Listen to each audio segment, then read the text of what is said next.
Hello guys, welcome back to Links Corner, tempat kita sharing ilmu. Nah, pada video kali ini kita akan sharing mengenai salah satu materi fisika terapan, yaitu tentang gelombang elektromagnetik. So, stay tuned.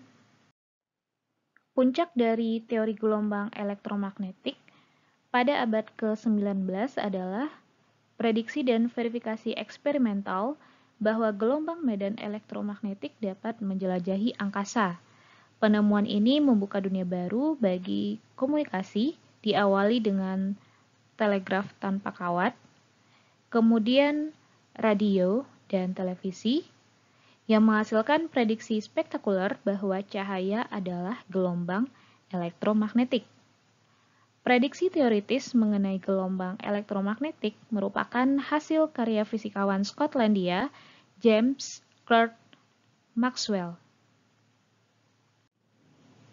Pada penelitian ini, Maxwell berhipotesis bahwa perubahan medan listrik menghasilkan medan magnet. Hipotesis Maxwell ini merupakan hipotesis yang didasari oleh gagasan mengenai sifat simetri dalam alam. Hipotesis dari Maxwell tertuang dalam persamaan Maxwell.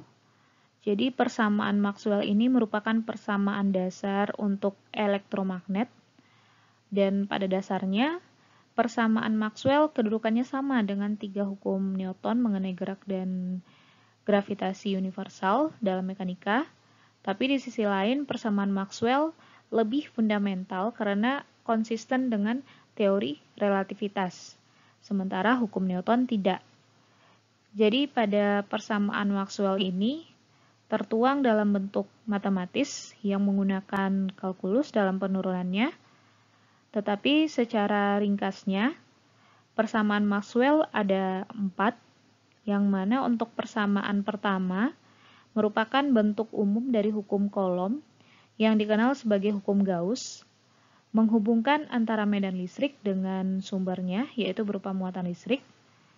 Yang kedua, hukum yang serupa untuk medan magnet, kecuali bahwa tidak terdapat kutub magnet tunggal atau monopol, tidak terdapat muatan magnet tunggal, dan garis medan magnet selalu kontinu, tidak memiliki awal dan akhir, seperti yang dimiliki medan listrik pada muatan.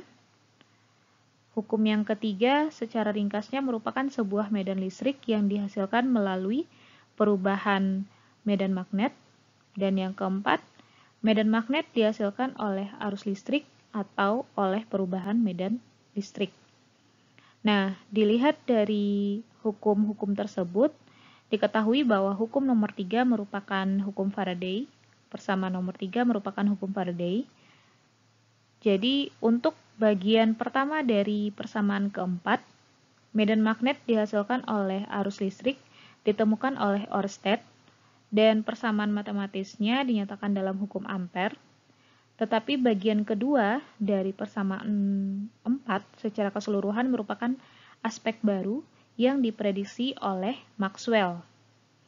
Jadi Maxwell berargumentasi bahwa jika perubahan medan magnet menghasilkan medan listrik seperti dinyatakan oleh hukum Faraday, maka hal yang sebaliknya bisa juga terjadi, perubahan medan listrik menghasilkan medan magnet. Menurut Maxwell, medan magnet akan dihasilkan di dalam ruang kosong jika terdapat perubahan medan listrik. Maxwell membuat kesimpulan lain bahwa jika perubahan medan magnet menghasilkan medan listrik, maka medan listrik yang dihasilkan itu juga akan berubah-ubah.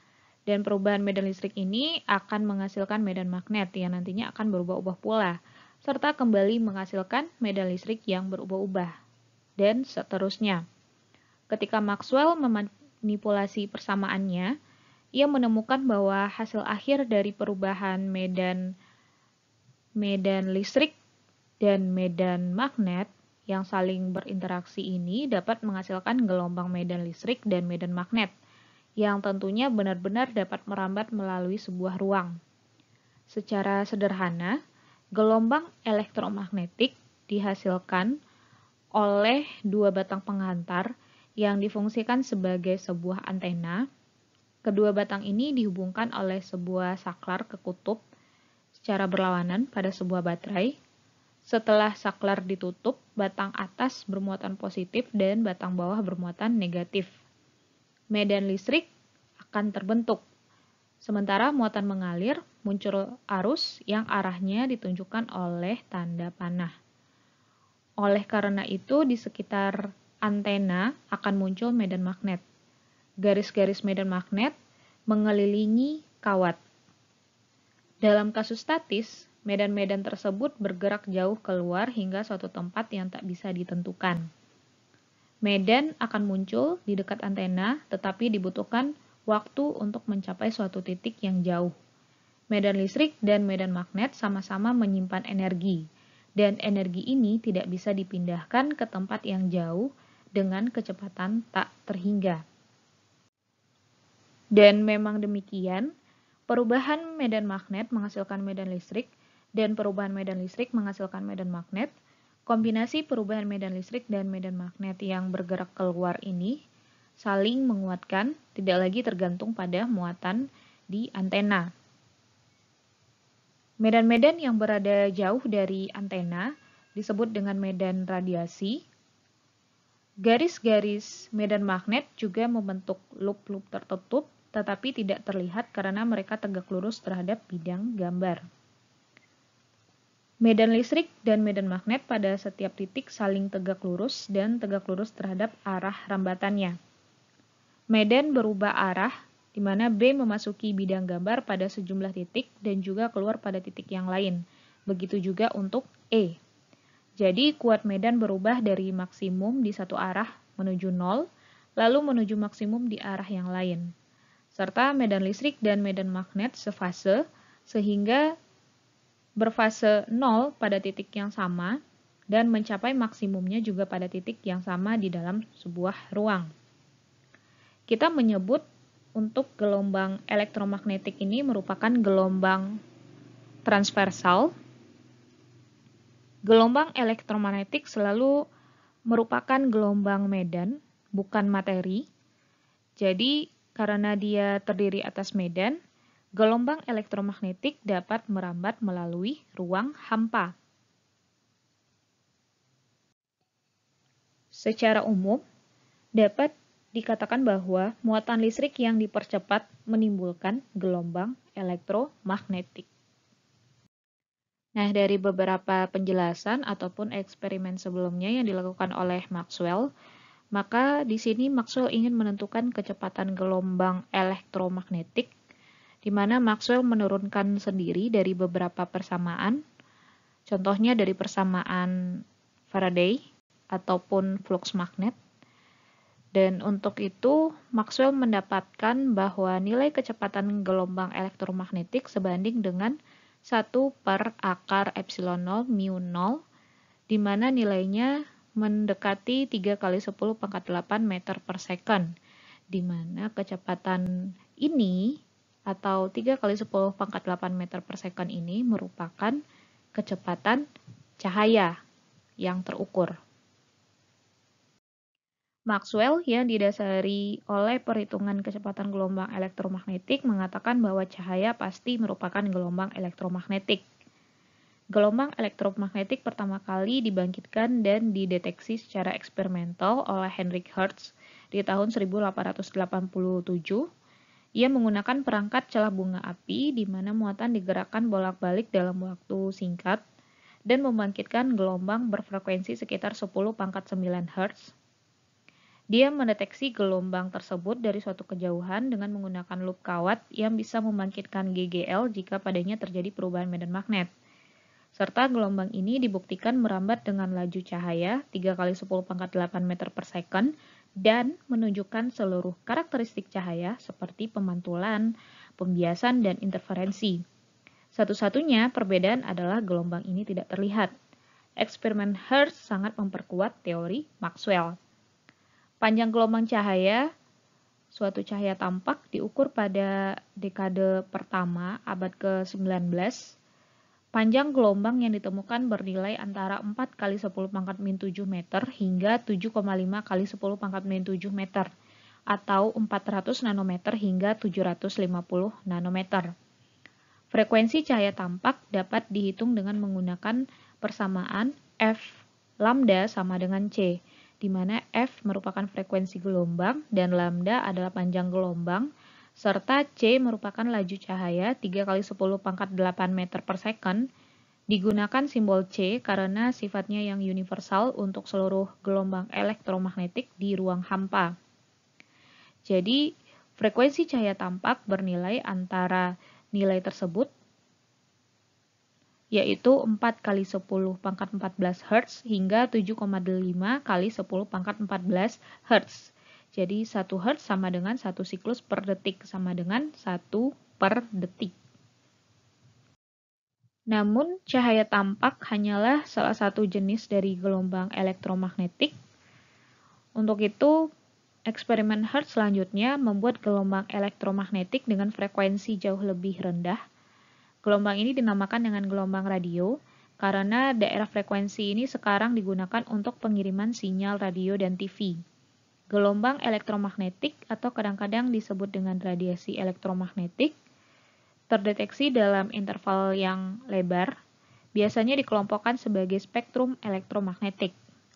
Gelombang radio dan gelombang mikro dapat dibuat di laboratorium dengan menggunakan peralatan elektronik, sementara gelombang-gelombang dengan frekuensi yang jauh lebih tinggi sangat sulit dibuat secara elektronis. Gelombang elektromagnetik ini dan yang lainnya terbentuk secara alamiah seperti pancaran dari atom, molekul, dan inti atom.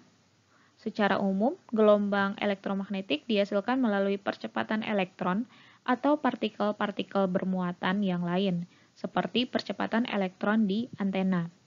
Contoh yang lain adalah sinar X, yang dihasilkan oleh elektron berkecepatan tinggi yang diperlambat secara mendadak ketika menumbuk target logam. Cahaya tampak yang dihasilkan melalui suatu pijaran juga disebabkan karena elektron mengalami percepatan di dalam filamen panas. Selanjutnya, radiasi inframerah merupakan salah satu gelombang elektromagnetik yang frekuensinya lebih kecil dari sinar tampak, yang berperan penting pada efek pemanasan matahari.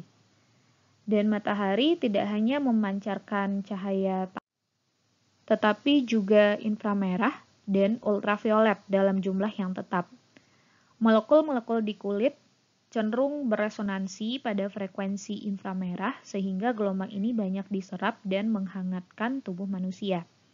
Manusia menerima gelombang elektromagnetik dengan cara yang berbeda-beda tergantung pada panjang gelombangnya.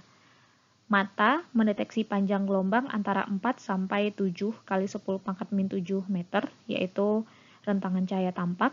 Sementara kulit mendeteksi panjang gelombang yang lebih besar. Gelombang elektromagnetik membawa energi dari satu tempat di dalam ruang ke tempat yang lain. Energi ini berhubungan dengan medan magnet dan medan listrik yang bergerak. Untuk itu, energi yang melintasi suatu bidang setiap satuan waktu disebut dengan S, di mana S merupakan vektor pointing, arahnya menunjukkan kemana energi dibawa, yaitu arah perambatan gelombang.